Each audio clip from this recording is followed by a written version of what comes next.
Tome 1, The Promised Neverland. Au scénario, Keiyu Shirai et au dessin, Pozuka Demizu. Alors, je ne les connais pas, mais on va parler tout de suite de leur nouvelle œuvre qui commence de façon très choupie. On a des petits orphelins, Ray, Norman et Emma, qui sont du coup dans un orphelinat, qui sont chouchoutés par une personne qu'on appelle maman. C'est leur maman de substitution. Tout se passe bien jusqu'au jour où il y a une de leurs copines qui a trouvé une famille, qui s'en va, mais elle a oublié son nounours. Eh oui, elle a oublié son nounours, c'est embêtant.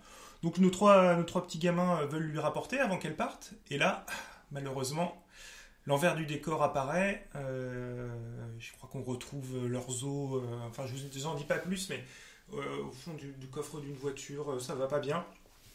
Et là, ils se rendent compte que y a des créatures bizarres, que tout l'univers féerique, bucolique qui entoure leur vie est complètement masqué par une réalité qui est horrible. C'est qu'ils servent de nourriture à des monstres.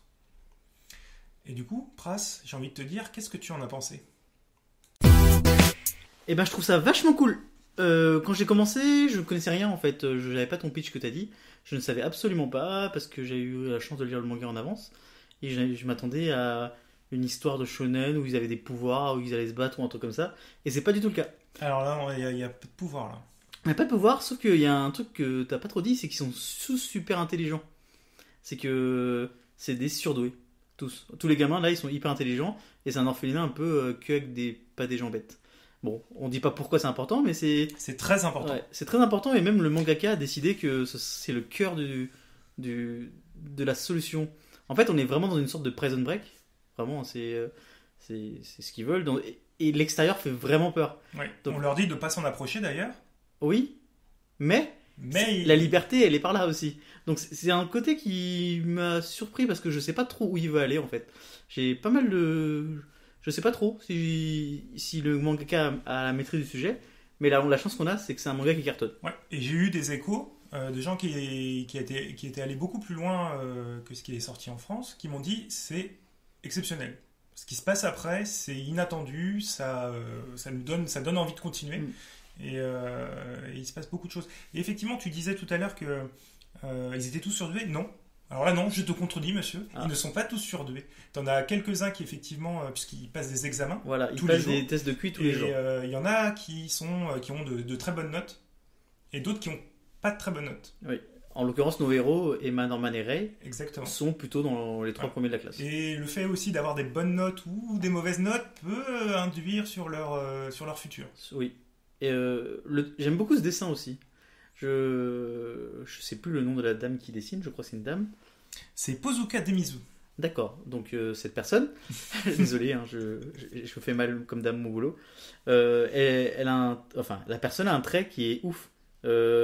C'est à la fois simple et comme il y a très peu d'action, et je m'attendais à vraiment des dessins chiants en fait un peu. Ouais. Mais en fait c'est des dessins de poseurs. Voilà. Elle retranscrit beaucoup les émotions sur le visage et dans la gestuelle, dans les positions que prennent les différents personnages. Et même il y a certaines planches où c'est pas un berserk, on est d'accord, mais il y a des planches qui sont vraiment très belles. On est sur une création, une composition de l'image qui est très maîtrisée, et en fait c'est assez fou que il y a un côté épique à des enfants qui essaient de sortir d'un orphelinat, et les scènes d'horreur, parce qu'il y en a certaines, oui, elles sont sublimes. Et c'est là que le dessin est très fort, c'est que à la fois sur le côté choupi, bucolique, tout va bien, et ça, d'une page à l'autre, ça peut très vite virer au glauque. Ouais. Et elle maîtrise vraiment les deux imaginaires. Le contraste, vraiment le dessin du contraste. L'écriture peut-être pas.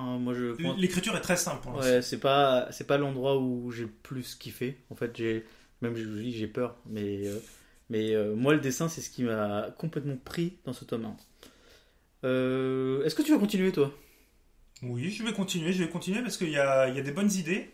Comme j'ai dit tout à l'heure, on m'a dit que la suite était vraiment surprenante, donc j'ai très envie de continuer. D'accord. Et toi ? Ah bah quand même, tu donnes ton avis, parce que en fait tu donnes ton avis et tu écoutes pas le mien, mais c'est pas grave. Moi je suis pas sûr. Parce que oui, j'ai beau entendre des bonnes critiques, des gens qui lisent les trades, pas bien. Moi, ce que j'ai beaucoup aimé dans le 1, c'est les dessins. Donc je pense que je vais attendre 10 tomes et que je vais attendre que les gens partagent les super beaux dessins et je lirai peut-être l'intrigue. Parce que finalement, l'intrigue, elle m'a laissé un peu de côté. Ah, mais justement, apparemment l'intrigue s'élève. D'accord. Donc, peut-être, mais je lirai et je te dirai. D'accord, bah voilà, à suivre donc. Bon. Merci de nous avoir, merci de nous avoir écoutés. Non, c'est pas votre machine qui marche mal, c'est moi qui me suis répété. Bah voilà, j'espère que ça vous plaît un peu ce qu'on fait. Donc n'hésitez pas à partager sur les réseaux sociaux, liker sur iTunes, sur Spotify, sur YouTube, sur n'importe où vous nous écoutez, partout.